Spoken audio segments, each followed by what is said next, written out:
Ok. Então, boa noite. Quero dar boas-vindas a todos aqui na sala do MConf, né?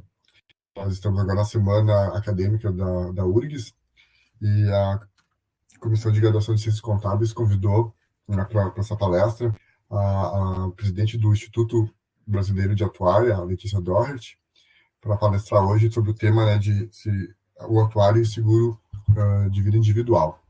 Então, primeiramente, eu quero agradecer imensamente a Letícia por ter aceito o convite, né? A Letícia que já tem participado conosco de outras atividades aqui do curso de Ciências Atuariais. Então, além de dar as boas-vindas, né, reforçar nosso agradecimento, né, e agradecer também a equipe, né, da Comissão de Graduação, né, da Faculdade de Ciências Econômicas, né, na pessoa do Vinícius, aí, de toda a equipe, né, agradecer pelo apoio, né, pela divulgação aí, e de estar nos assessorando.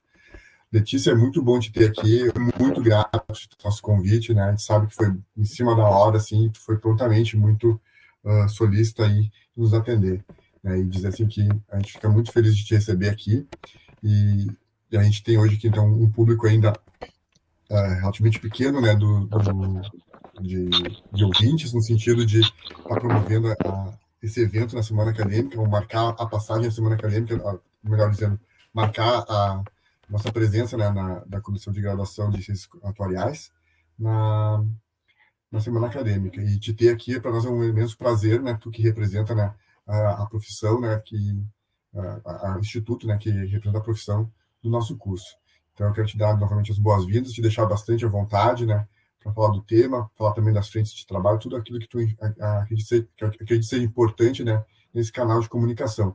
Hoje mesmo, com um público talvez reduzido, a nossa ideia é disponibilizar, né, essa palestra, né, essa conversa que você está tendo conosco, disponibilizar ela no site da universidade e da faculdade, para que outros também tenham acesso a esse conteúdo. Letícia, por favor, à vontade, o tempo é todo teu. Eu vou ficar aqui em stand-by e qualquer coisa que tu precisar, a gente está de apoio aqui para te ajudar, tá bom? Obrigada, Everton, professor. Obrigada também, eu recebi o convite diretamente do professor Vinícius. Hoje vou ficar devendo minha câmera, vocês sabem que eu adoro sorrir para vocês, né? Fazer os meus corações aí ao longo da palestra e das perguntas, mas a gente, numa próxima oportunidade, se vê. E quem sabe, né, um dia eu aí na URGS, pessoalmente, para poder fazer essas palestras que eu tenho muito, muito carinho, né, e me sinto honrada de ser lembrada pela universidade. Hoje como IBA, né, mas como vocês, a maioria de vocês já sabem, eu tenho muitos anos de profissão, muitos anos nesse mercado segurador e ressegurador, e fico muito feliz de poder, nesse momento, passar um pouco da técnica que eu aprendi em relação ao seguro de vida individual. Eu acho que o atuário, independente do segmento e do ramo em que ele atua, ele é um profissional de extrema relevância. O Instituto Brasileiro de Atuária, ele está aí para justamente ajudar, né, e corroborar realmente profissionalizar, né, a nossa passagem por essa carreira tão brilhante no mercado internacional e ainda pouco conhecida no nosso mercado. Então, quando eu estava pensando em temas, junto com o professor Vinícius, eu pensei que está um tema técnico, né? A gente fala sempre muito do IBA, é muito importante falar do Instituto, é muito importante vocês, atuários, estudantes e até atuários já formados, professores, saberem que não estão só, né? Que a gente é uma comunidade, embora pequena, a gente é uma comunidade, mas eu gostaria também de fazer essa dinâmica com vocês, em que a gente possa discutir temas técnicos, sim, falamos de IBA, mas que a gente também possa trazer um pouquinho aí da vivência que os diretores, como atuários, têm no seu dia a dia, na sua profissão, desde formados até o momento atual. Então, eu achei que o tema... Deixa eu só ver se a gente vai conseguir mudar aqui a... Você está tendo algum delay aqui, peraí.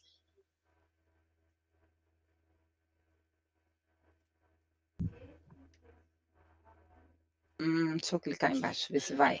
Foi? Agora mudou. Foi, né? Sim, Tá agora ótimo. mudou.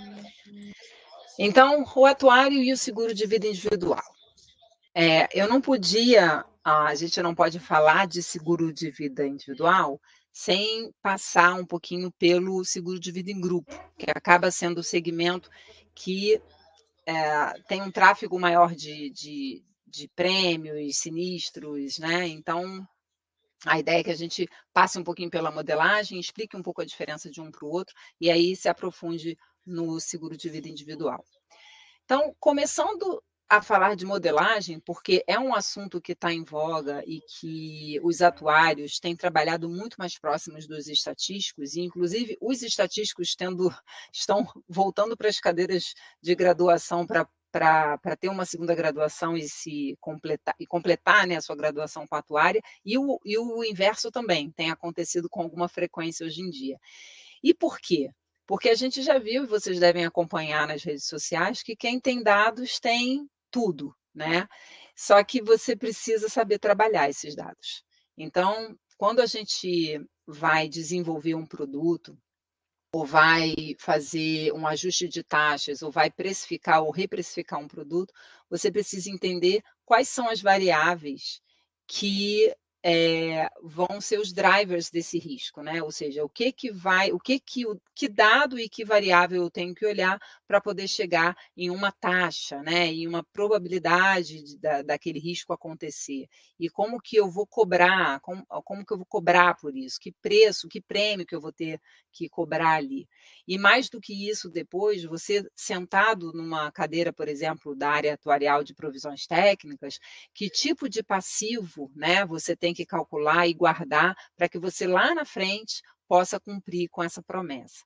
Então, vou dar um exemplo aqui, em que você imagina que você tem uma base de dados, onde você tem a idade do indivíduo e tem o sexo do indivíduo, e você quer calcular a probabilidade daquele indivíduo adquirir câncer na sua vida, né? Porque quando a gente desenvolve um produto, por exemplo, de doenças graves, você não está desenhando um produto para quem já está doente. Você está desenhando um produto para quem quer se proteger da probabilidade de ter, certo? Existe um pouco de antisseleção nesse querer se proteger, porque geralmente a pessoa que tem consciência e quer se proteger, é possível que ela tenha um histórico familiar de câncer. Então, nem sempre você vai conseguir captar isso na base de dados. Então, nesse momento, quando você precifica, ou seja, quando você tem um número frio, né, você vai ter os cálculos, a modelagem, muitas empresas já contam com seus programas e plataformas para que você mele essa taxa. E aí você tem uma outra função que o atuário também pode exercer, que é a de subscritor, em que você vai entender se você pode ou não oferecer aquela proteção para aquele indivíduo.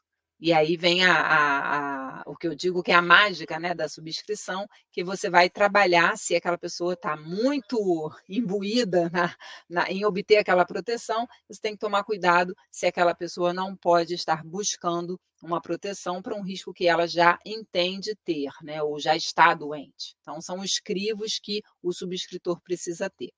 Mas voltando ao atuário da precificação, quando tem duas variáveis, nesse caso, x1 e x2, elas vão explicar, né, ou elas vão causar uma probabilidade y, né, daquela pessoa, nesse caso aqui, adquirir câncer. E o que a gente tira disso aí? Quando você faz essa análise, mesma análise, tá? Imagina que ele foi um exemplo para adquirir câncer, mas imagina que você vai analisar o vida em grupo de algum segmento. Então, o que é importante você olhar no vida em grupo? Você não vai ter um indivíduo, então não vou estar tratando de uma idade, de um sexo, eu vou estar tratando de um grupo de pessoas. Então, é importante eu saber o que esse grupo de pessoas faz. Então, por exemplo, qual é a natureza do negócio, por exemplo, onde ela trabalha, né? Dentro desse trabalho dela, qual é a classe de ocupação dela? É a pessoa que está, por exemplo, trabalhando com material bélico, na construção de material bélico, por exemplo, correndo um risco ali de alguma explosão, de algum incêndio, ou ele é a pessoa que está sentada num escritório, né? E ali ela vai, por exemplo, ter uma sobrevida maior, né? Ou menos exposição ao risco de morte ou de invalidez. Da mesma forma que a gente também tem que olhar o valor de cobertura, ou seja, qual é o capital segurado que eu estou pretendendo para aquele grupo. Então, são capitais segurados baixos. Eu tenho aí um grupo grande com capitais segurados baixos, e eu tenho talvez aí uma diversificação no meu risco, pessoas que estão expostas aos riscos e outras pessoas que estão menos expostas. Tudo do vida em grupo, você vai buscar um equilíbrio para que você consiga precificar de uma forma em que você não esteja certo que você vai perder dinheiro, mas que você tente buscar um equilíbrio entre perder e ganhar. Outra coisa importante que a gente tem perdido um pouco nos produtos da Europa é o perfil demográfico. Hoje, com essa questão, essa grande discussão que a gente tem em relação ao gênero, algumas empresas já estão se privando de fazer essas perguntas, para justamente a pessoa não se sentir ali constrangida de dizer a que gênero pertence. Mas o perfil demográfico, ao longo dos anos, mostra que a mulher tem uma sobrevida maior, a mulher cuida mais de si, a mulher, mesmo exposta ao risco, ela tem mais cuidado, né, do que o próprio homem. E então, quando você tem um perfil demográfico em que você tem mais homens do que mulheres, é natural que essa taxa do grupo seja um pouquinho mais carregada. Se você vai, por exemplo, numa empresa, uma Natura da vida, em que você tem muitas consultoras mulheres, não que não, lá tem homens também, tá? Mas lá a maioria é mulher, em vários cargos, em vários níveis. Quando você faz uma cotação de uma Natura, ela vai ser uma cotação, né, de precificação menos cara do que de uma empresa onde você tem um perfil mais masculino, tá? Mas eu digo, e eu costumo agora trazer nas minhas palestras, que isso está mudando, ou seja, para a gente evitar, né, por conta da Lei Geral de Proteção de Dados, em que as pessoas não querem se expor, não querem fornecer dados que sejam sensíveis, então o atuário vai ter que aprender a trabalhar com essa nova realidade. E como que a gente trabalha? Então, a gente vai ter uma taxa unissex, em que a gente vai ter que incorporar um carregamento que capte essa diferença, né, entre perfil demográfico mais masculino ou mais feminino. Então, a gente vai ter que entender qual que é o ponto de equilíbrio desse grupo. E o tamanho do grupo é muito importante. Se você está fazendo uma cotação de vida em grupo com um grupo pequeno, a chance de você ter uma volatilidade, ou seja, de você errar nessa precificação, ela é maior. Quando você tem um grupo grande, e aí você carrega nesse grupo uma diversidade maior de riscos, então você tem mais chance de acertar. Ou se for errar, vai errar pouco. Essa é a tendência assim, de variáveis que a gente costuma olhar quando vai precificar o vida em grupo. Seguindo,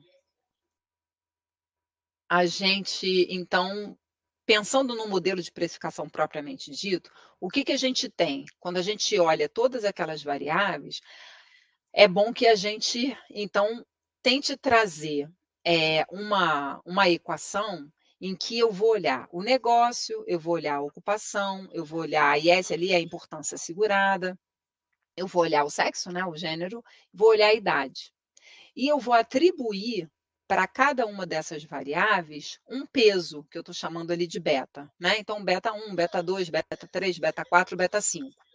Quando você faz essa análise multivariada do risco em si, você então vai começar a ter experiências em que você vai gerar taxas e você vai ter que fazer uma análise. Aí sim, entra a análise do atuário para entender qual seria, né, ali uma taxa ótima para começar aquele risco, ou seja, vou te dar 1 ano, né, de cobertura com essa taxa e vou observar. Isso é uma outra coisa muito inerente do atuário, observar. O atuário ele não pode simplesmente desenvolver um produto, criar um preço, colocar na prateleira de uma seguradora, ou de uma operadora de saúde, ou de um fundo de pensão, e simplesmente não olhar mais para ele. O atuário precisa ter essa curiosidade de saber aquilo que ele criou está dando resultado, não está dando resultado, corre o risco de perder dinheiro aqui, vamos ajustar. Então, todo esse trabalho de dedicação à modelagem dos dados e ao ponto ótimo, né, de chegar numa fórmula que gere uma precificação adequada, não é um trabalho que acaba aí, ele só está começando. Então, o atuário ele tem que ter essa vivência de observar essa tendência, esse hábito, né, de estar sempre revirando ali os cálculos e toda a análise que ele fez naquele início de risco. Quando a gente olha o tamanho do grupo em si, que eu falei para vocês que o tamanho do grupo é importante, o que costuma acontecer?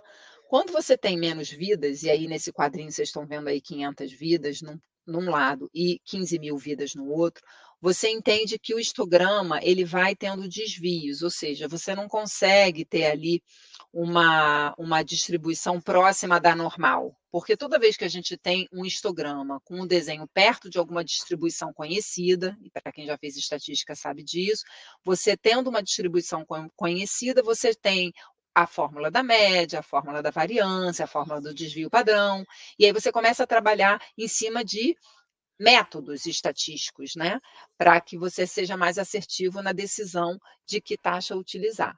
Então, significa que você não vai precificar o grupo de 500 vidas, cujo histograma não está te trazendo uma curva conhecida? Não.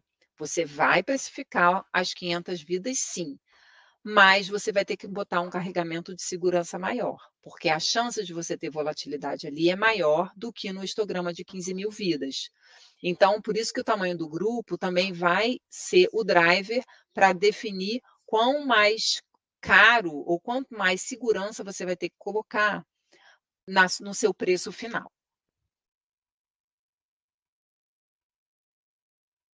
E, professor, se vocês tiverem perguntas, vocês me interrompam, tá? Que estou vendo que a gente tem um tempo bom aqui para ir falando com calma. Bom, então, voltando, para deixar isso bem enraizado, tá? Um grupo é menor, eu tenho menor previsibilidade, certo? Então, menos credibilidade ao histórico de sinistros. Isso é uma coisa importante também, porque quando você tem um grupo em que você está dando cobertura, ele vai sinistrar, né? Então, a gente vai ter pessoas que vão ter sinistro ali, seja sinistro de morte, seja sinistro de invalidez, ou de qualquer outro risco que você tenha precificado para aquele grupo. E o que acontece aí? Você vai ter, sei lá, X sinistros a cada ano. Se você tem um grupo pequeno, você não consegue inferir muito sobre esse número de sinistros. Ou seja, você não vai poder dizer que no ano seguinte você vai ter X mais teta ou X menos teta, porque ele é um grupo pequeno. Do momento em que você tem um grupo maior, né, você tem maior previsibilidade, aí sim você tem mais credibilidade no histórico de sinistros. E aí o histórico de sinistros, ele também é um grande driver para o seu preço. Por quê? Eu preciso que o prêmio, né, que eu vou cobrar desse grupo, minimamente tem que cobrir aquele número de sinistros com uma pequena margem, certo? Então, esse grupo de sinistros que eu quero cobrir, e eu coloco uma pequena margem em cima, o nome disso se chama burning cost, né? Mas é justamente o custo de você ter o dinheiro para pagar o número de sinistros. E aí você avalia se essa quantidade vai aumentar um pouco no ano seguinte, se vai ficar estável ou se vai reduzir. E aí é esse tipo de avaliação que você vai ter que fazer como atuário a cada período.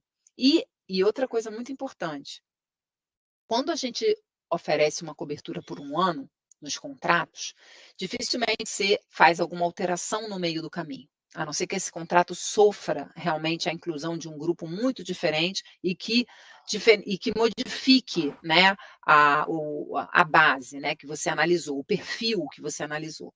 Então, mas nada impede que o atuário, e pela caneta que tem, pela responsabilidade que tem, acompanhe esse grupo mês a mês ou trimestre a trimestre. Porque você não precisa chegar no final de um ano a dizer que aquele preço deu errado. Você pode sinalizar, conforme você acompanha o grupo, se aquele preço está bom ou não. É cedo demais falar se tá bom ou não com um mês, com dois, com três, mas você pode acompanhar. E aí você vai fazer um acumulado desse acompanhamento para que lá na frente você, antes mesmo de completar 12 meses, você já entenda se aquele preço pode perdurar, se você pode experimentar mais um ano com aquele preço, ou se você vai ter necessidade de aumentar. Seguindo, então agora eu faço uma comparação interessante entre vida individual e vida em grupo. VI, tá, gente? Vamos acostumar com as sopas de letrinhas. Vida individual, VG, vida em grupo e S. Já falei para vocês, importância assegurada. Quando tiver PR, vocês sabem que é prêmio. QX é a nossa probabilidade de morte, né, da tábua de mortalidade. E aí depois eu vou explicar as variáveis gregas aqui.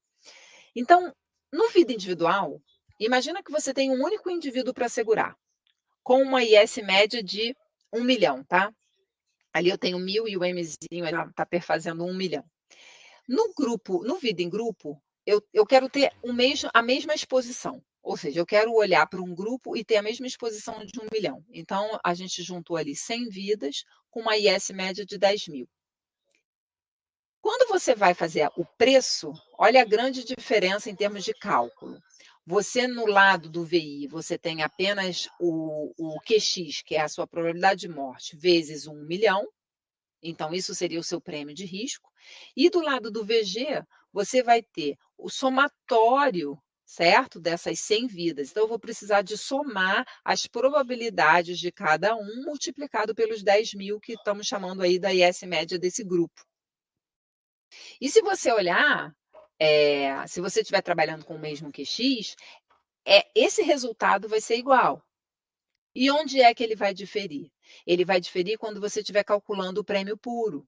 Porque o prêmio puro, lembra do carregamento de segurança? Eu vou precisar colocar um carregamento de segurança para que aquele prêmio de risco seja capaz de pagar o sinistro e mais um pouco. Ou seja, eu tenho que ter uma segurança de que ele não vai ficar elas por elas. Eu preciso ter um deltazinho aí, certo? Então, no caso do prêmio puro do vida individual, eu vou ter o prêmio de risco, que é a fórmula acima, vezes o 1 mais o θ de VI. E quando eu for calcular lá no prêmio puro do vida em grupo, eu vou ter o mesmo prêmio de risco, porém com 1 mais o θ de VG, onde esse θ de VG eu consigo ser mais benevolente, menos agressiva, menos carregada. Já no VI, eu tenho apenas um indivíduo. Eu preciso ter muita certeza que esse meu θ extra vai fazer com que esse prêmio esteja bem mensurado. Então, eu vou ter uma incerteza grande nessa uma vida, porque hoje eu estou aqui conversando com você, amanhã eu morri, amanhã eu não estou mais. Então, é um risco, a volatilidade do vida individual para um único indivíduo, ela é imensa. E isso muda muito quando você aumenta esse grupo, né, de 1 para 100 vidas. E por aí vai, né, sempre seguindo aí uma escala que traga um número em que a gente possa confiar mais no valor, enfim, e na diversidade, né, de pessoas e de risco que eu tenho naquele grupo. Bom, trazendo um pouquinho para gráfico, que eu acho que fica, às vezes, visualmente mais fácil de compreender, o vida individual, de novo, uma vida, uma importância assegurada de 1 milhão.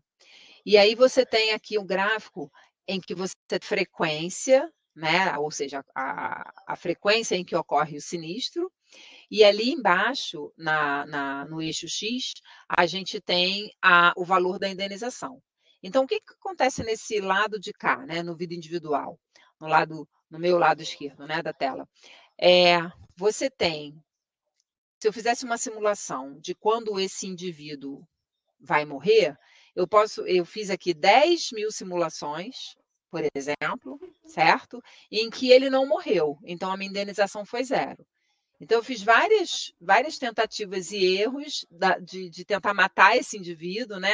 É assim que trabalham, né, as modelagens, quando você tenta, quando você tem alguma variável randômica buscando acontecer aquele risco, então você, nesse caso aqui, eu tenho apenas uma perna, né, do histograma, né, com 0, e eu vou ter lá em umazinha dessas simulações, eu vou ter a morte desse indivíduo. E que vai me trazer o quê? Uma indenização de 1 milhão. Então, olha o que acontece, eu posso ter várias simulações, ou seja, várias tentativas, né, que geram essa frequência em que o capital é zero, mas se esse indivíduo vier a falecer, eu tenho que desembolsar, né, eu como seguradora, tenho que desembolsar esse 1.000.000. Quando você transfere essa mesma leitura para o Vida em Grupo, então você vai ter que fazer as simulações, em que vai acontecer? Você vai fazer a primeira simulação, sei lá, 500 simulações, ninguém morreu, então capital segurado zero. Aí você fez 1.500 simulações e aí você teve lá um capital, uma IS média de R$10.000, ou seja, tem pessoas que morreram nessa segunda perna do histograma amarelo, em 10.000, que custava 10.000, né, de IS. Assim, repete, né? Vai ter gente de 20.000, vai ter gente de 30.000. Lembra que a IS média é de 10.000. Então, você vai ter ali um número de pessoas que vai morrer e que você vai pagar essa IS média para cada um, só que eles vão morrer de uma forma que vai formar uma distribuição. Você vê que tem até uma carinha aí a gente tentou fazer uma carinha de normal, né, para poder também trazer essa visão para vocês. Então, essa é a grande diferença quando você olha um indivíduo e quando você olha um grupo, né? Então, um grupo ele está disposto numa forma de histograma, em que você consegue inferir mais sobre o grupo, e o indivíduo ele está só.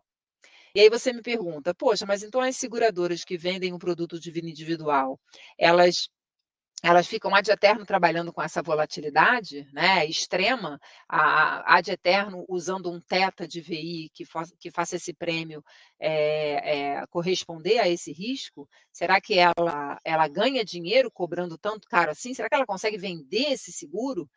E aí onde entra, né, um raciocínio do Vida em Grupo. Porque eu não vou vender para uma única pessoa.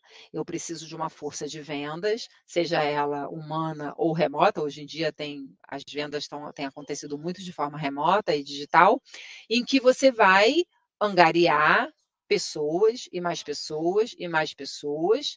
E aí, pelo mesmo princípio do mutualismo que você enxerga no Vida em Grupo, num grupo cerrado, fechado, você vai ter no VI. Só que você vai ter que fazer todo o acompanhamento de forma individual, mas você sabe que no todo você tem um grupo de VIs, né? Você tem um grupo de indivíduos, cada um com o seu capital segurado, cada um com a sua rotina de vida, com seu gênero, com sua ocupação, não importa muito até nesse caso, mas você vai precisar ganhar escala nesse tipo de produto. Você vai precisar ter vendas X, ou seja, cada seguradora com seu apetite vai determinar um business plan para que esse produto venda e faça jus, né, a todo o investimento, talvez tecnológico ou de capital que foi colocada na empresa, mas você vai precisar que esse grupo cresça, mesmo que de forma individual. Então, no fim, quando você compara as duas coisas, você precisa que as duas coisas tenham o princípio do mutualismo. O Vida em Grupo, ele vem por si só, porque ele já é um grupo que vem para você precificar, e o Vida Individual, você vai ganhar esse mutualismo indivíduo a indivíduo. Por isso que uma seguradora, quando ela começa apenas com vida individual, ela no início tem uma volatilidade muito grande. Qualquer pessoa que venha a sofrer um sinistro logo no início, vai trazer esse gasto, né, para a seguradora, sem que ela tenha tido tempo suficiente para juntar esse prêmio de seguro que deveria estar sendo pago e não vai ser pago, vai ser interrompido porque a morte foi prematura. Tudo bem por aqui? Muito conceito? Vamos lá.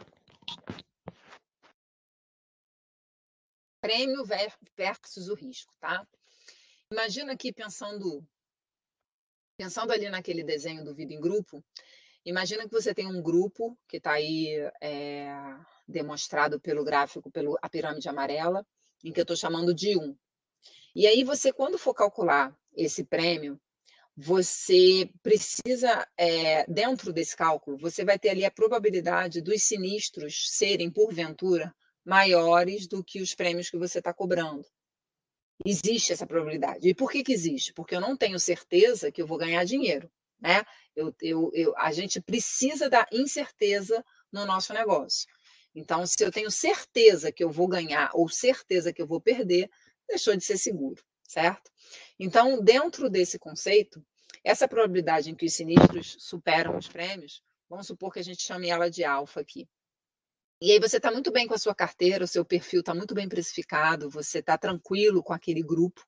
Eis que me aparece um único indivíduo, tá? E isso acontece demais na carteira de vida em grupo, em que ele é solicitada a entrada desse indivíduo no grupo. E aí você fica na dúvida, poxa, mas esse indivíduo, ele tem um risco diferenciado, esse indivíduo, ele destoa do meu grupo, né, do meu perfil etário ou do meu perfil de saúde daquele grupo. E que prêmio cobrar por ele, certo? Então você tem que fazer uma simulação de que o grupo que você já tem, mais esse novo indivíduo, precisa trazer para você uma probabilidade em que os sinistros, a probabilidade em que o sinistro for maior que o prêmio, não destoe muito do alfa que você tinha antes. Então, esse é o tipo de cálculo que você tem que fazer para você ter ideia de quanto a mais de prêmio você tem que cobrar daquele indivíduo ou desse grupo como um todo, para que você mantenha essa probabilidade de perda aceitável. Você vai ter probabilidade de perda? Vou, mas ela tem que ser aceitável. Ela não pode ser uma probabilidade absurda, né? E que você, com o passar do tempo, só perca. Porque se você, com o passar do tempo, só estiver perdendo, significa que esse prêmio não está mais adequado para o grupo. E ele precisa ser refeito, revisto. Tá?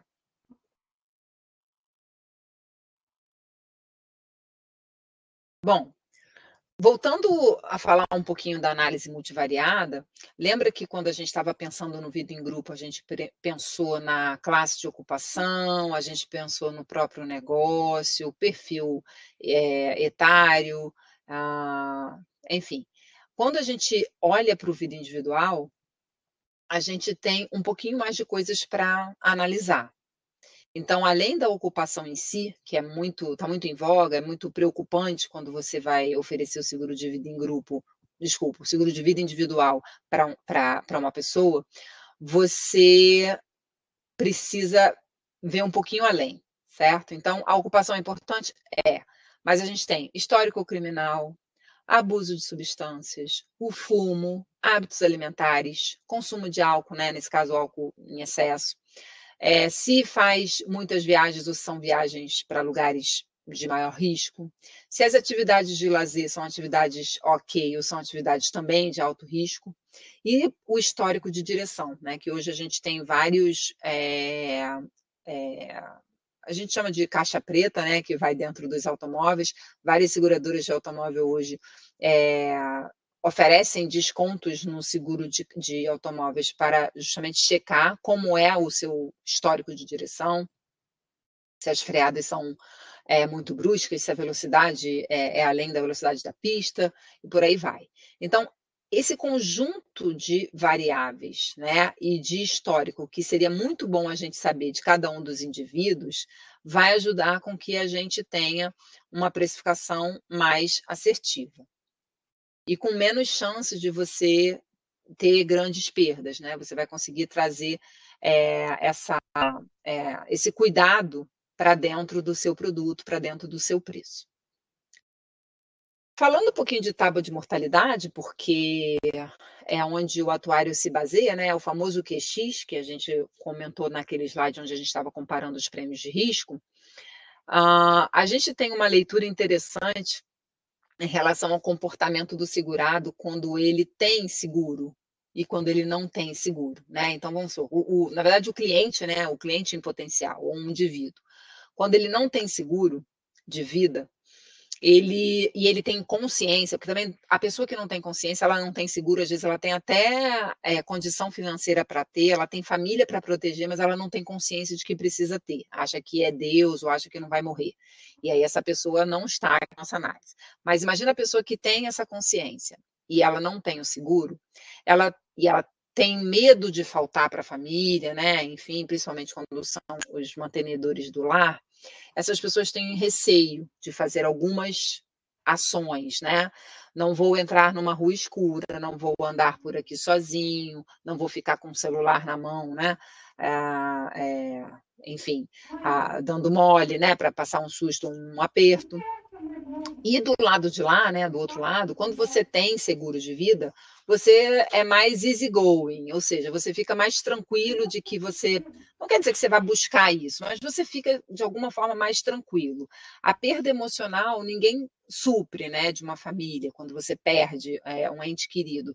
Mas se esse mantenedor tem um seguro de vida bom, a parte financeira fica ajustada, ou ela se ajusta com o tempo, mas pelo menos aquela família não fica abandonada, né, financeiramente falando, não tem que da noite para o dia mudar toda a sua estrutura familiar, porque não tem mais, né, a renda daquela casa.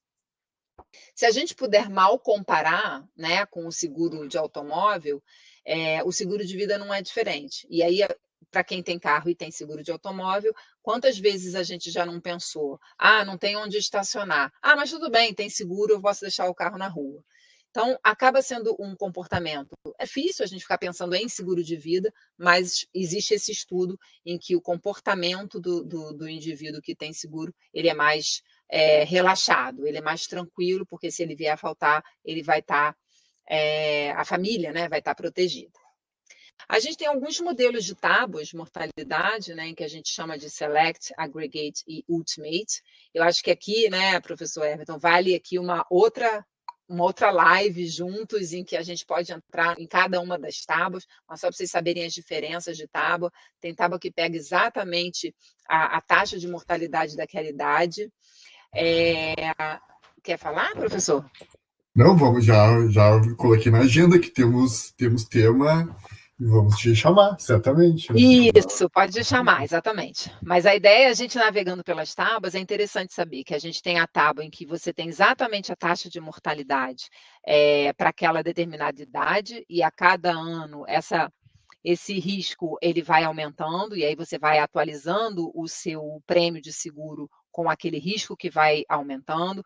Você tem as tábuas agregadas em que você tem a taxa de risco que ela vai aumentando com o passar do tempo, justamente porque você é uma pessoa agora que tem seguro, então você começa com uma taxa específica e essa taxa vai tendo um leve aumento ao longo dos anos da apólice, e aí você capta esse aumento, e você tem ainda essa tábua agregada, em que você, ao invés de você usar a taxa específica da idade, você vai usar a taxa depois de acumulado alguns anos, ou seja, quando você quer colocar algum agravo na taxa, né? Você está olhando um grupo que tem algum risco agravado, está olhando um grupo que você sabe que é um grupo que, por exemplo, vai se expor a uma determinada viagem ou vai viajar para um país que está próximo de guerra e você queira precificar de forma diferente, você pode usar um conjunto de taxas que já tem esse agravo, né, naturalmente, com o passar dos anos das apólices. Então, é bem interessante, o atuário tem um universo, tá, de tábuas. Hoje até o Instituto Brasileiro de Atuária, ele é membro full, né, do IAA, que é o Instituto Internacional de Atuária, e o IAA tem em seu site todas as outras entidades atuariais, onde você tem ali disponível as tábuas, né, que as entidades atuariais utilizam no mundo. Então, quando você estiver desenhando um produto, e a gente já até passou por isso aqui no Brasil, pode ser que alguma tábua de um outro país, né, que não o Brasil, esteja mais aderente ao seu público, né, ao seu público-alvo ou à sua massa dentro da seguradora, por exemplo. E aí você tem como utilizar essas tábuas, né, nas suas notas técnicas atuariais, para explicar aquele seu público, porque hoje a SUSEP, tudo que está dentro do site do IBA, como onde o IBA apoia e endossa a tábua, o Brasil pode utilizar, independente se é do Japão, se a tábua é da Coreia, se a tábua é dos Estados Unidos, o Brasil pode usar porque o IBA referencia essas tábuas. É um trabalho técnico que a gente faz junto com o Society of Actuaries e com outras entidades de atuária do mundo. Então, essa parte é bem legal, porque a gente foi um ganho a gente conseguir essas parcerias e esses convênios com as outras entidades, porque nós mesmos aqui no Brasil, a gente só foi ter a tábua brasileira, né? Ela começou a ser desenvolvida lá mais ou menos em 2005, 2006, houve captação, né, de dados, informações, CPFs e tudo, e depois de uma grande garimpagem de dados, a gente teve a primeira tábua em 2010. E é uma tábua dinâmica em que, na verdade, ela a cada 5 anos ela traz aí uma nova visão, né, desses dados que foram captados. Esses dados são reorganizados a cada 5 anos e aí temos uma nova tábua gerada. Tanto que a gente agora está na versão 2021, porque 2020, por conta da pandemia, esse trabalho não pôde ser feito. Esse trabalho é feito na UFRJ em parceria com a FENAPREV.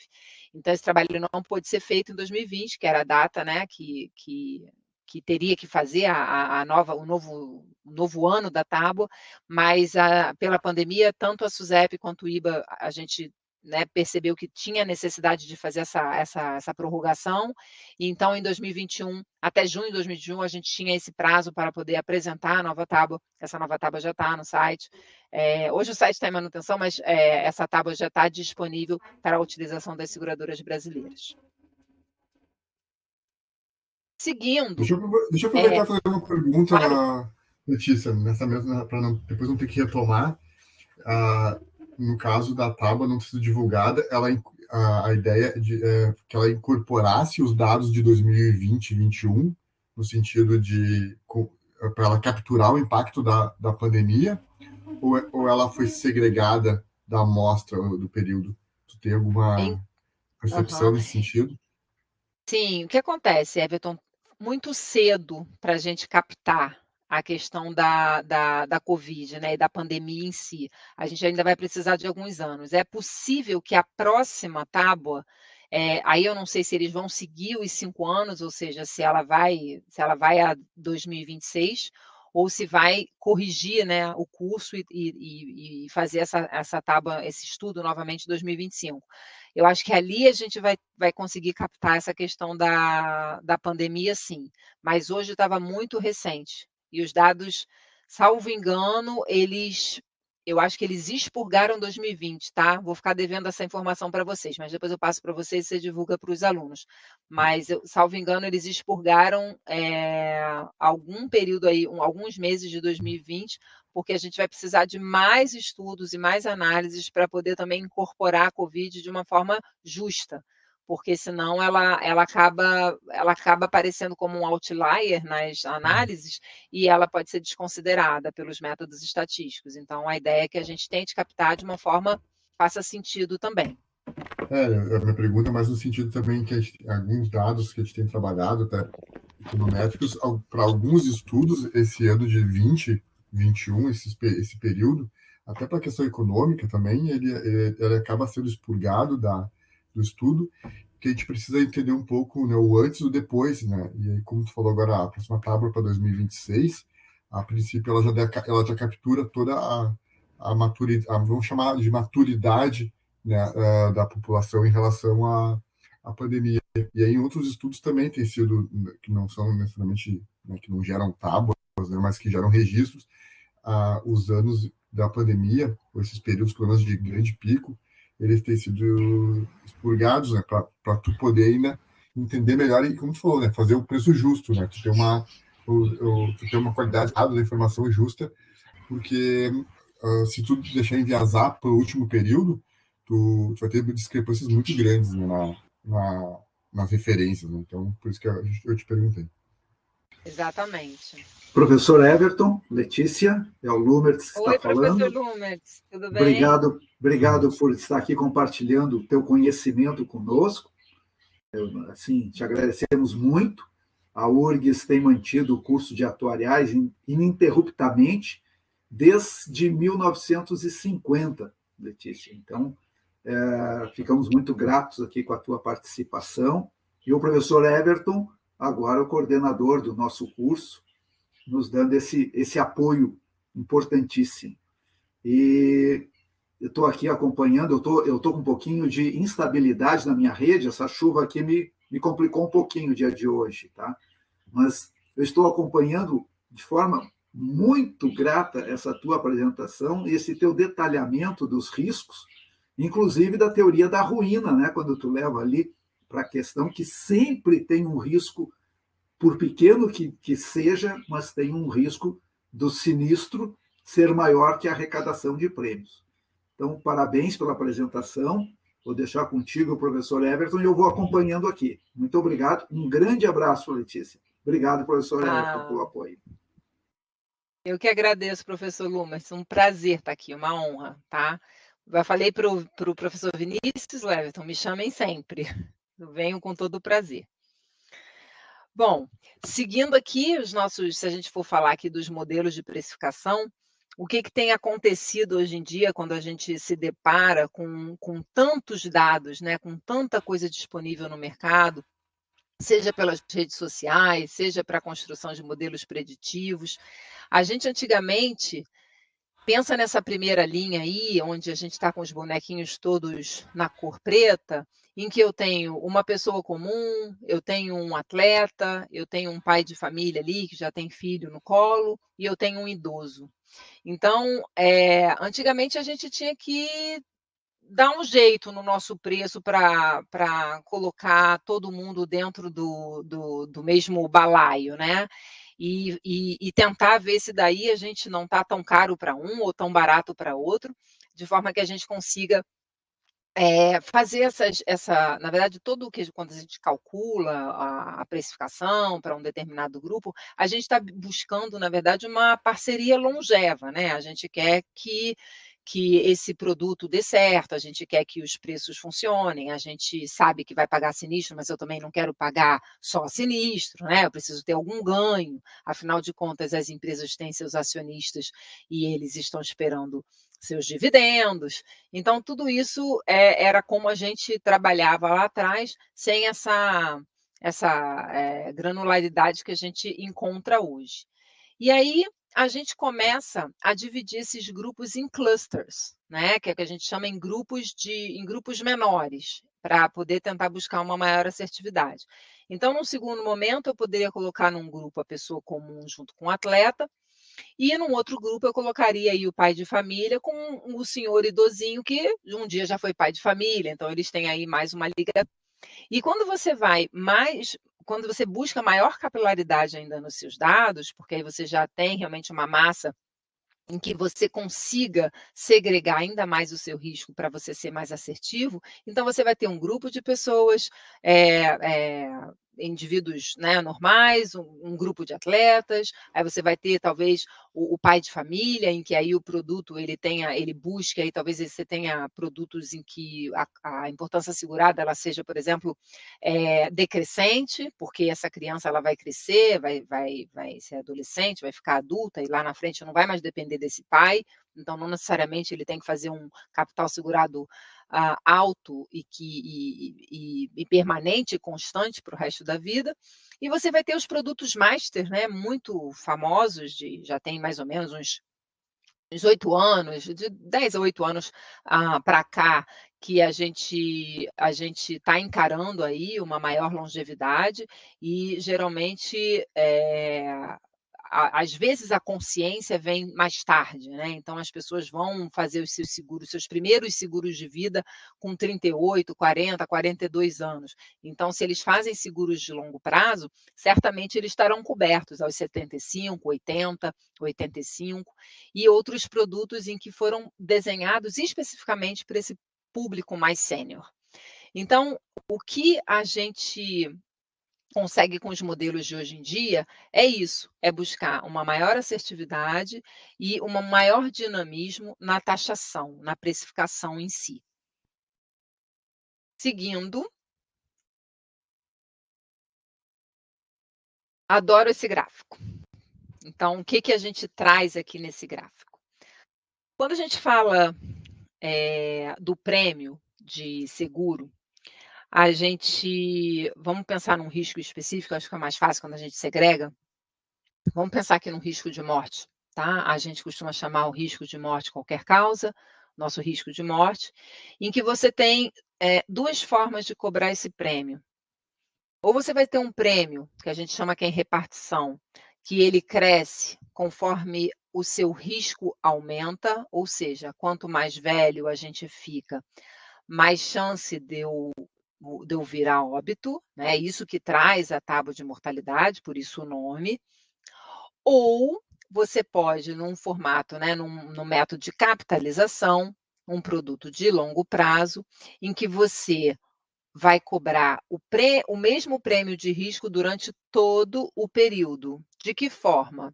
Você cobra mais caro no início, onde o risco desse indivíduo ele é menor, e aí você cobra um pouco mais, e esse um pouco mais você tem que saber guardar com responsabilidade, para isso existem provisões matemáticas em que você vai guardar esse dinheiro para que lá na frente, vejam bem o gráfico, lá na frente, onde o seu risco é a linha verde, ou seja, o seu risco é maior e o seu prêmio é menor, é nesse momento em que a provisão matemática vai fazer jus ao prêmio menor que você paga. Então, esse a mais que foi pago no início, né, na sua acumulação de prêmio, ele vai cobrir o espaço do a menos que você cobra quando, nesse caso, esse gráfico está fazendo interseção aos 60 anos, então dali para frente você vai cobrar o mesmo preço.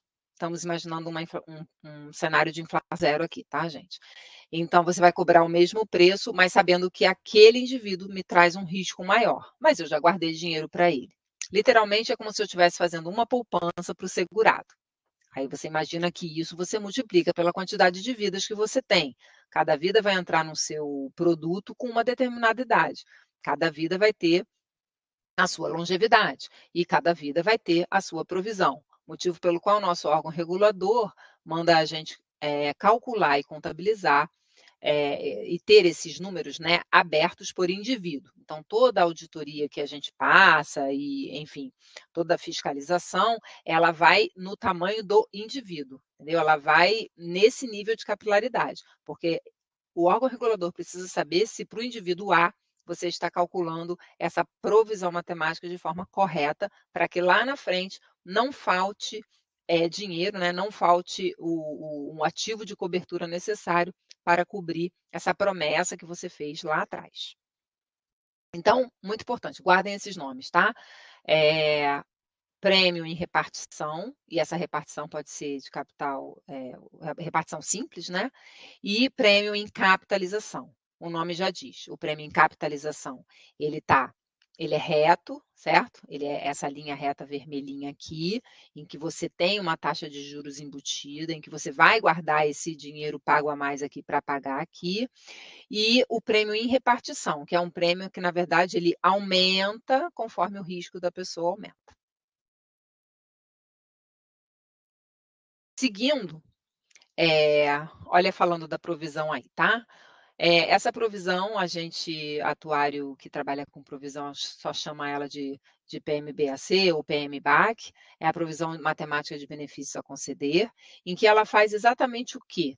Ela faz com que a minha obrigação futura, né, seja igual aos meus prêmios, em que eu pago ao longo da vida, né, multiplicado aí pela minha anuidade, que vai fazer com que esse produto chamado de vida inteira me permita a cobertura de forma vitalícia, ou seja, até o final da vida. Então, o que eu tenho de verdinho aqui? Esse meu verdinho é todo de prêmios futuros, certo? Então, eu começo a pagar um prêmio maior aqui e ele tende a reduzir. Por quê? Porque na contrapartida eu tenho a obrigação futura, que é o quê? Que é toda a provisão, né, que eu estou contabilizando para esse indivíduo, de forma que quando eu estou aqui, depois dos 60, cada vez mais próximo dos 100, eu já tenho contabilizado toda a provisão que eu preciso arcar para o falecimento, né, desse indivíduo. Então, é como se eu tivesse guardado esse passivo, certo? Eu tenho um ativo de cobertura correspondente a esse passivo, que vai fazer jus a essa minha promessa, né, a esse meu compromisso, quando ele vier a acontecer.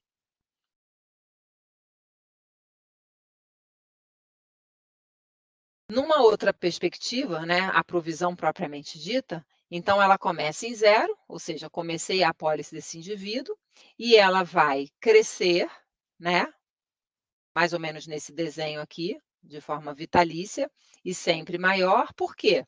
Porque lá na frente eu preciso pagar para esse indivíduo na verdade, eu preciso pagar o capital segurado. Então, o que acontece? Se eu junto um dinheiro para esse indivíduo e esse dinheiro está guardado na provisão, vamos supor, tá? Que seja aqui no meio do caminho.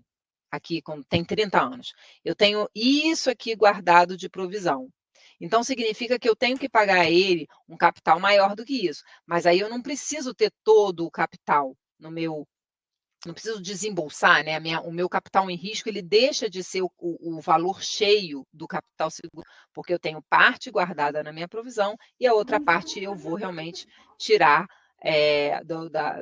pelo mutualismo, né? Eu vou tirar da minha provisão para pagar esse indivíduo, porque eu vou ter outros indivíduos que não vão morrer aqui, que vão seguir contribuindo até o fim dessa curva.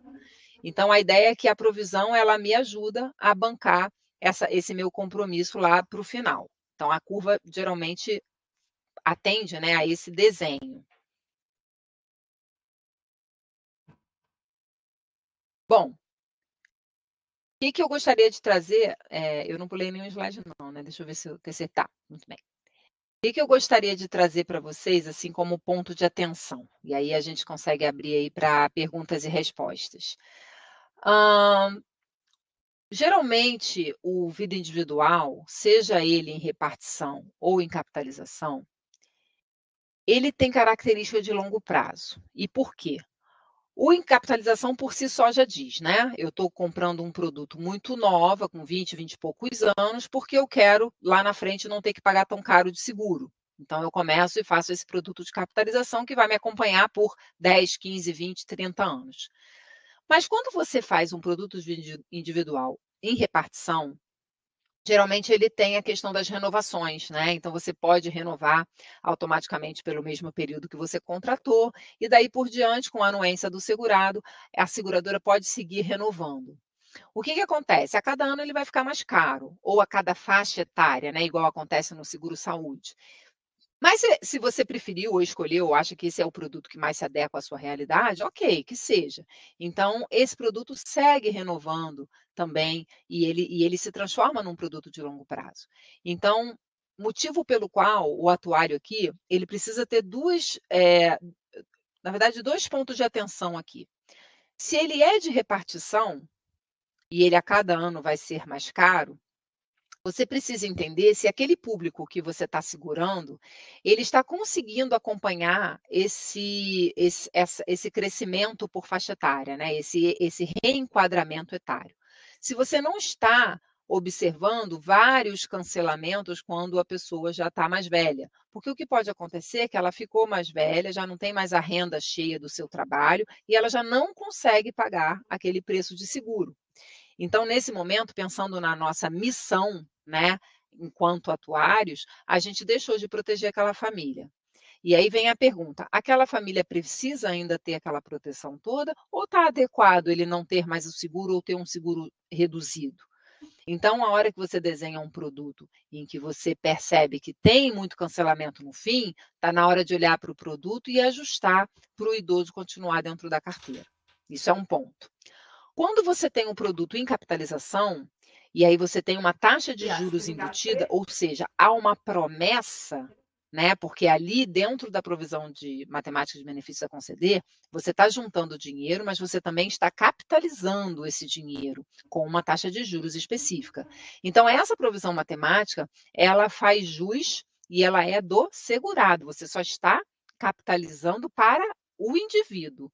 Se você promete uma taxa de juros acima daquelas que você consegue no mercado financeiro, ou seja, se você não está conseguindo redear a sua taxa de juros nos papéis em que você vai investir os seus ativos, então você vai ter um problema de descasamento de ativo e passivo lá na frente. Então, o motivo pelo qual o atuário, imagina que a gente trabalha unha em carne com as pessoas da contabilidade, com as pessoas do orçamento, planejamento, financeiros, controllers, porque a gente precisa ter essa conversa. Eu hoje estou desenhando um produto que vai garantir 3%. Eu tenho que falar com o controller. Você tem papel que daqui a 20 anos vai continuar me redeando 3%? E esse controller vai te dizer, não, daqui a 20 anos eu só consigo te dar 1,5%. Opa, então já não posso fazer um produto aqui com 3.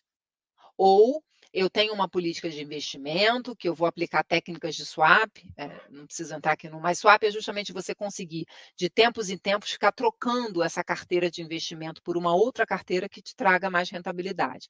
Então, se você tem uma política de investimento robusta na empresa, em que vai permitir swaps longevos e que eles consigam te garantir essa taxa de juros, então, beleza, você pode manter o seu produto.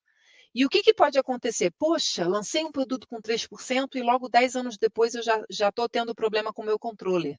Então, você vai descontinuar aquele produto. Lembra que o compromisso e a promessa daquele grupo que comprou está mantido, não tem o que fazer, mas você, na hora de desenvolver um novo produto, você já vai pensar numa taxa de juros mais adequada com os papéis que esse controller está trazendo ou que ele consegue trazer para dentro da companhia.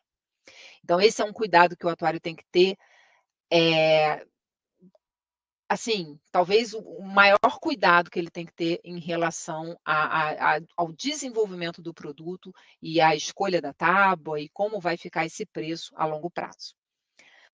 Quando a gente fala de índice de atualização monetária e taxa de juros, a gente incorre no mesmo problema. Por quê?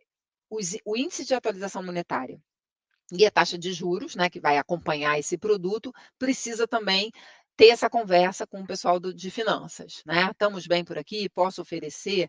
O atuário não pode achar que ele pode desenhar produto e simplesmente, porque eu sou atuário, eu desenho, está tudo certo. Ele precisa desse entendimento. A empresa precisa estar em sinergia no desenvolvimento de produtos de longo prazo. Então, é muito importante acompanhar também. Quantos índices, né, para quem já tem mais tempo de mercado, foram destituídos, né? Ficaram obsoletos, deixaram de ser acompanhados, deixaram de ser utilizados em prêmios de seguro. Então, tudo isso tem que ser previsto, inclusive, nas próprias condições gerais e no regulamento dos produtos. Uma estrutura de resseguro que não é bem planejada, ela pode prejudicar o futuro do produto. Então, quando você está, imagina, porque eu estou agora em resseguro e é importante eu falar isso para vocês. Se você está aí na seguradora desenvolvendo um produto, em que você ou não tem a expertise, ou não tem a capacidade para seguir sozinho, geralmente você se conecta a um ressegurador.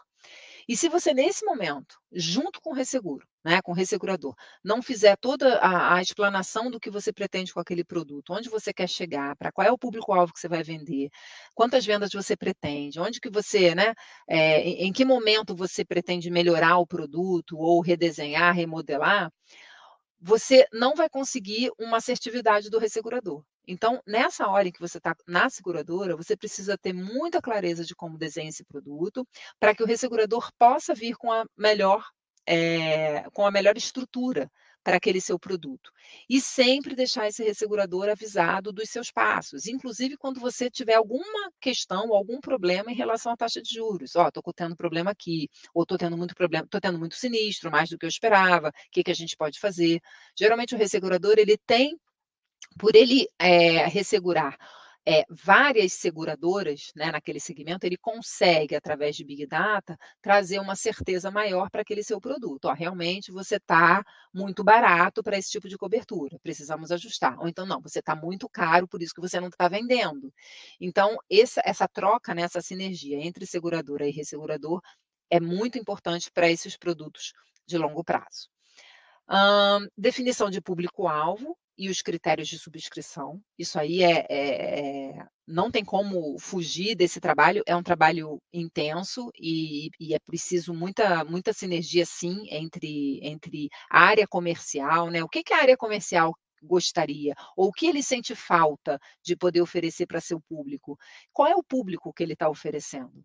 E de que forma eu vou colocar esse risco para dentro da seguradora ou do ressegurador, né? Quando você sendo atuário de um lado ou do outro. De que forma eu vou olhar esse cliente ou esse potencial cliente? O que esse cliente faz, onde trabalha? São todas aquelas variáveis que a gente discutiu no início da apresentação. Então, tudo isso tem que ser muito cauteloso. E aí, eu sempre gosto de dizer, não tem risco ruim, tem risco mal precificado.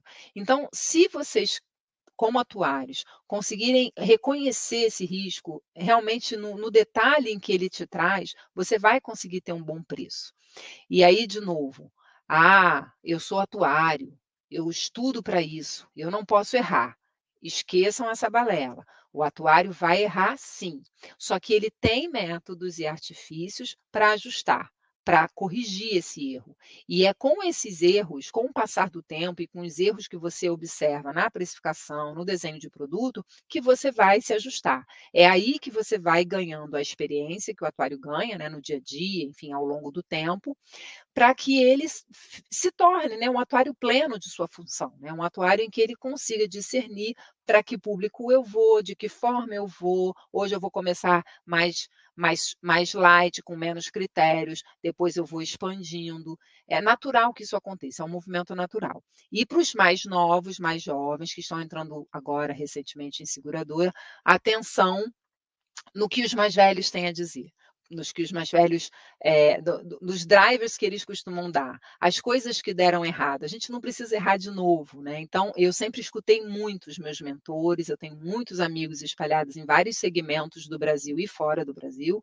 Então, eu sempre que tenho uma dúvida que, putz, mas como é que a gente poderia fazer isso de uma forma a errar menos? Poxa, aqui está tão estranho, por que a gente, né? Onde isso aqui deu certo? Qual foi o país que isso deu certo? E vai, tenta se conectar, pode ser via IBA, pode ser via redes sociais. Hoje a conexão e a globalização estão muito mais fáceis do que quando eu comecei a carreira. Então, aproveitem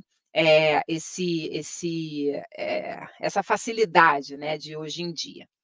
E acabou que meu slide voltou aqui para o início. Calma aí, deixa eu voltar. Aqui. Outra coisa que é muito importante nesses produtos é a remuneração do corretor. Então, é óbvio que hoje em dia, com a nossa vida digital, muita coisa está sendo feita via internet e tudo bem, ok. Eu acho que o sol nasceu para todos. A gente tem público, a gente tem gap de proteção no nosso país. Então, a gente tem possibilidade de expandir para todos os lados. Mas quando você precisa oferecer um produto mais parrudo, mais robusto, com mais detalhes, a venda consultiva, ela traz muitos benefícios, ela é mais assertiva, esse corretor ele vai na pessoa que tem aquele perfil. Então, geralmente, a remuneração dos corretores mais especializados, ela é mais pesada, ela é mais cara. E onde que isso vai influenciar no atuário? No seu preço. Por quê? Porque o seu prêmio, lembra que a gente tem um slide em que a gente calculou o prêmio puro, aí a gente transformou em prêmio de risco. Desculpa, o prêmio de risco aí transformou em prêmio puro através daquele teta de segurança. Esse prêmio vai ter que se transformar num prêmio comercial. E o que faz esse prêmio virar um prêmio comercial é justamente o carregamento que você precisa embutir para que você possa remunerar, não só o corretor nesse caso, mas remunerar toda a esteira de comercialização daquele produto. Então, quando você tem um produto que a remuneração do corretor ela é mais agressiva, porque você quer corretores mais especializados e mais treinados e tudo mais, você precisa ver a adequação desse produto ao público-alvo que ele está oferecendo. Isso é uma outra variável que a gente precisa olhar com carinho. E, como eu falei lá atrás, o atuário ele precisa ser curioso, ele precisa estar ligado a cada detalhe de produto, seja de regulamento, condições gerais, seja o atuário que trabalha com riscos, o atuário que está no compliance, o atuário que está fazendo planejamentos.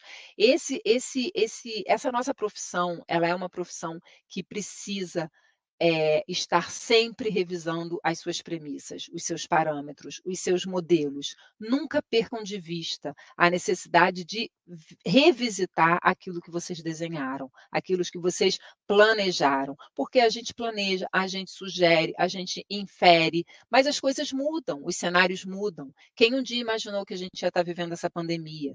Quem um dia imaginou que ia ter que colocar essa precificação dentro de um prêmio? Hoje em dia, as áreas, né, de precificação estão duelando com as curvas de Covid, tanto no país quanto fora dele, para tentar ter um teta um pouquinho maior que garanta a cobertura da Covid. A gente vai acertar? Não sabemos ainda. A gente ainda vai precisar de mais estudos e mais tempo para saber se esse teta a mais foi suficiente para bancar essa mortalidade a mais que a gente está tendo de Covid. É claro que a vacinação, né, está avançando de uma forma legal agora, a gente está caminhando aí para novembro, dezembro, ter aí a maior parte da população, né, das idades permitidas com a vacina, mas a gente também já sabe que ainda há mortalidade dos vacinados, então tudo isso a gente vai ter que que estudar com o tempo, a gente vai precisar de uns 2, 3, 4 anos para ter toda essa certeza. E eu tenho certeza que a gente vai aprender a conviver com a Covid, não sei se ela vai ter uma CID específica ou não, mas que a gente vai aprender a precificar isso com o tempo. Só que agora eu acho que a gente que está vivendo esse momento, a gente se tornou um atuário diferenciado, porque se a gente ainda não quero que isso aconteça, mas se a gente tiver uma próxima pandemia, a gente já tem modelos desenhados, embora a gente não saiba da assertividade de nenhum deles. Já escutei até de professoras minhas que todos os modelos estão errados, porque a gente só vai ter certeza depois de um tempo, mas a gente já vai ter um skill diferente, uma habilidade diferente, porque a gente precisou, no olho do furacão, precificar coisas que não tinham precedente, ou estávamos falando de precedentes muito antigos, como gripe espanhola, né, o ebola, e coisas que não afetaram o globo, né, terrestre, como a pandemia tem afetado hoje em dia. Então, gente, acho que era isso que eu tinha para hoje. Fico aqui aberta a perguntas, se vocês quiserem voltar em algum slide. E, sinceramente, a gente tem um universo de temas técnicos para discutir com vocês, e eu tenho certeza que todos os diretores do IBA estariam aqui super abertos para esses convites. E como cada um de nós trabalha num segmento diferente, eu acho super rico, né, que esse convite navegue, né, pelos outros diretores, para que a gente justamente traga esse ganho, né, essa troca de aprendizagem aí com todo o pessoal da URGS. Que joia.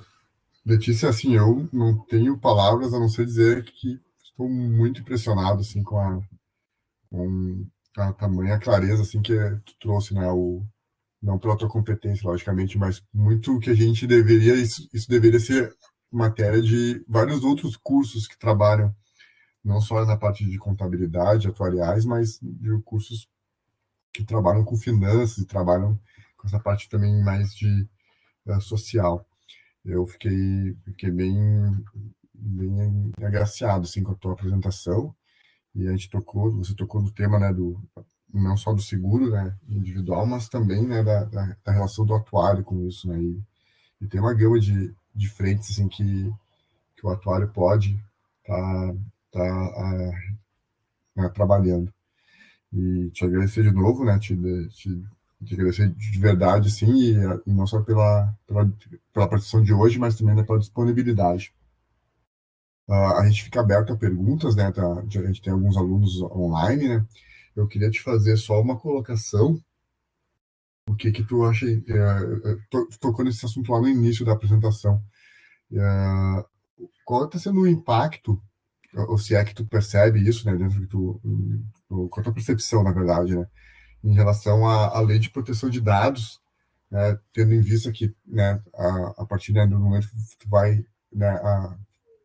Segurar, né, o indivíduo, esses dados, né, essas informações pertinentes a ele, de alguma forma estão sob consulta, né, das seguradoras ou até mesmo, né, do próprio atuário. Como é que tu vê isso? Como é que o atuário tem se preparado e até mesmo as seguradoras, as empresas, para atender essas normativas dessa lei de proteção de dados? Qual é a tua percepção né, com essa nova frente, né, da lei? Uhum. Olha, professora, a gente até aqui dentro do IRB, né, a gente precisou, e depois eu fiquei sabendo que todas as seguradoras, ou quase todas que são clientes do IRB, precisou contar com a ajuda de uma consultoria. As consultorias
consultorias, elas geralmente que vieram mais assertivas nesse controle da Lei Geral de Proteção de Dados são consultorias internacionais, porque elas passaram por esse problema antes da gente, com a GDPR, que foi a norma lá na Europa. Eu lembro bem que antes de eu estar aqui no IRB, na empresa anterior, eu tinha umas coisas assim impressionantes, né, que aconteceram e a gente não estava nem preparado para isso, mas eu trocava dados com o pessoal da França, e eu lembro como se fosse ontem, quando eu recebi os dados para fazer uma cotação de catástrofe, em que os dados vieram granulares, né, com CPF, com o nome do participante, né, do segurado, e a gente tinha muita pressa por causa do fuso horário. Então, do jeito que eu recebi o dado, eu não abri, eu peguei e mandei. E eles não responderam, deletaram. Mandei de novo, não responderam. Mandei uma terceira vez. Aí eu Tinha que liguei, receber né? essa informação. Exato, aí eu liguei. Aí o pessoal da França aí falou assim: então, Letícia, a gente estava esperando realmente você ligar. A gente não pode, a gente abriu o dado e fechou correndo, porque a gente sabe, eles até chamam de CPF o Tax ID, né? A gente sabe que CPF no Brasil é o Tax ID e a gente não pode ter acesso a isso. Esse número tinha que estar criptografado, né, ou de alguma outra forma. E ali tem nome, tem sexo, idade das pessoas. A gente simplesmente não pode mais nem receber esse tipo de informação, porque nós somos auditados justamente na entrada dos dados dentro do nosso e-mail. Aí eu vou dar um jeito aqui. Eu criei uma chave, né? E aí vem a mágica do atuário, né? Criei uma chave em que só eu conseguia identificar quem era o indivíduo, e para eles eu consegui mandar de uma forma macro, eles conseguiram fazer a precificação do catástrofe, devolveram a cotação e tudo. E eu fiquei naquele dia impressionada, pensando: como que eu vou fazer um preço, um seguro do indivíduo que eu preciso do detalhe, né? Eu até fui Sim. chamada numa palestra da OAB, em que justamente os advogados estavam assim impressionados com a própria lei, né? Eles não sei como é que vai ser isso, né? E aí você cai justamente no que já estava acontecendo na Europa antes da GDPR, porque eu acho que eles tiveram minuta de norma, então eles viram que isso ia afetar. Por isso que eles começaram a desenvolver o unissex, os produtos Sim. unissex, e colocando aí uma margem de segurança maior para justamente não ter que saber se é homem, mulher, ou se é transgênero, ou que E seja. são Então, dados mais assim, sensíveis, né? Tem uma proteção com exatamente. dados Então, mais sensíveis para que eles possam como é que gerir isso sem ter que expor e também não perder a qualidade do dado, porque não adianta, tu não pode ignorar o dado. A informação de gênero é uma informação super importante, e tu tem que criar uma maneira, uma forma de diluir, né, ela dentro de uma grande número de população, né, no caso, né, mas tu não pode tirar ela da tua amostra, porque ela reflete de forma muito significativa, né? Então, é importante. exatamente. Então, assim, você perguntou sobre a preparação, né? Então, assim, Isso. cada seguradora, pelo menos essas que estão ligadas ao IRB, precisou aí realmente estabelecer os critérios a normativo interno de como cuidar da questão do LGPD. Tiveram que fazer treinamento entre seus funcionários para entender o que era um controlador de dados, né? O que era apenas a pessoa que só olha os dados e não controla, porque são essas categorias dentro da norma que vão trazer o volume de multa, né? Que cada Sim. empresa vai pagar ou pode pagar. Então, as empresas, vou dar um exemplo assim: tem empresa que precisa mandar o dado aberto para a gente, daí ela manda o arquivo com senha. E aí vai mandar a senha, por exemplo, vou dar um exemplo que acontece aqui, manda para um subscritor o arquivo, não manda mais para o grupo. Por exemplo, não manda para o grupo do Vida, manda para um subscritor o arquivo com senha e manda a senha para outro subscritor. Então, naqueles e-mails vão separados, não, atingem caixas separadas, e eles dentro de casa têm que deletar. Eles mandam, deletam. Então, a gente recepciona, faz o que tem que fazer, e dependendo do que está definido nos NDAs dos contratos, a gente aqui deleta também, ou não. Então, cada seguradora realmente está aí com o seu expertise, e onde a gente vê que a gente precisa de um padrão é na hora do contrato, porque as cláusulas sobre LGPD, elas vão trafegar dentro dos contratos de resseguro, de seguro, então a gente precisa, por exemplo, às vezes chega aqui uma cláusula um pouco mais robusta do que a gente tem desenhado, e aí a gente tenta ver, bom, mas a gente, obviamente, o nosso jurídico aqui analisa, vê como é que está a cláusula. Não, isso aqui não tem nenhum problema, está dentro da norma, tudo mais, podemos aceitar. Ou tem umas cláusulas que vêm muito simples, e aí pode colocar em risco Sim, toda essa relação. Aí a gente pede para ajustar. Então, está sendo um aprendizado de 1º de agosto desse ano, foi prorrogada, né, essa lei bastante, sim. mas a gente não pode ficar muito chateado, não, porque a nossa lei está muito menos restrita do que a GDPR. A GDPR, lá na Europa, ela é bem pesada. Eu não tenho essa referência. A gente trabalha também com algumas questões de lei de proteção de dados de novo, né, assim como estava te comentando em relação aos dados da pandemia, que acabam também infringindo em outros tipos de pesquisa, outros tipos de trabalho, a lei de proteção aos dados veio também para dar uma, como dizer assim, um certo rigor assim no manuseio, principalmente das empresas. E realmente também é a mesma tônica, né? Tem sido contratadas empresas para fazer essa gestão e criar protocolos e criar processos dentro das instituições, obviamente dentro de uma sistemática eletrônica, né? Para que esses dados tenham, né, sejam cobertos sejam seguros, né? Cobertos por segurança no sentido de acessibilidade, né? Mas eu tinha dúvida, e logo no início tu comentou, né, sobre a lei de proteção de dados, que é algo que é novo, né, e queria entender como é que estava funcionando. A gente tem alguns alunos, não sei se tem alguma participação, se alguém quer fazer alguma pergunta. Às vezes o pessoal fica meio intimidado porque a gente fica falando demais, assim, não dá espaço. Fiquem tranquilos, Mas, professor, outra coisa que é legal, assim, se quiserem fazer pergunta depois, porque esse slide que eu subi na plataforma, vocês já estão com eles, não é isso? Fica com Uhum. vocês, não é isso? Se eles quiserem depois olhar com calma cada coisa, pedir alguma explicação ou algum detalhamento maior de algum slide, eu estou super, vocês Uhum. têm meu e-mail, Não, eu perfeito. respondo, tá? Sem problema. Não, ótimo. A ideia é assim, a gente vai fazer um post lá na página da Faculdade de Economia, a gente vai colocar aqui o link da apresentação e podemos colocar o material junto, né, com as informações ali. Mas, Letícia, assim, imensamente te agradeço a tua disponibilidade. Tu tem uma agenda super corrida, né? Ontem teve a reunião, né, do IBA, né, que tu comentaste que tinha A bastante pontos, assembleia, se não me né? engano, né? Isso, Assembleia, teve a né? Então, assembleia. Uhum. imagino que foi muito mais pesado do que nosso encontro aqui, mas eu sei também que tu tem de ceder tua agenda e também ter teus compromissos, né? Mas a gente fica muito grato, eu quero te agradecer de novo, né, imensamente. E a gente fica sempre à disposição, e como tu te colocou à disposição, assim, a gente vai, sempre que precisar, colocar alguma coisa em pauta para tu trazer para nós, assim, porque é muito, muito gratificante a verdade da informação que tu nos traz, assim, e a segurança, assim.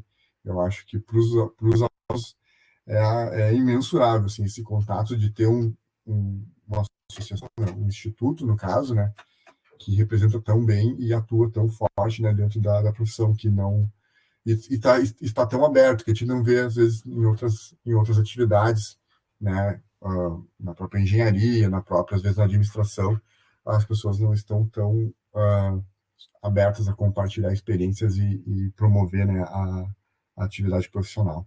Então quero te agradecer imensamente, e deixar as portas abertas aqui para ti, sempre que tu precisares de espaço, ou que a gente precise também que vocês divulguem as atividades, os trabalhos, contem conosco, assim, a gente fica muito feliz de poder ajudar. Ah, imagina. E eu aqui do lado de cá também super grata de vocês lembrarem aí do IBA e de que a gente pode cada vez mais trazer esses temas mais técnicos, porque a gente acaba trazendo aí a nossa vivência no dia a dia. E eu trazendo um pouco aí da minha época de estudante, eu era muito, eu adorava, na verdade, as aulas que eu tinha dos meus professores que eram de mercado.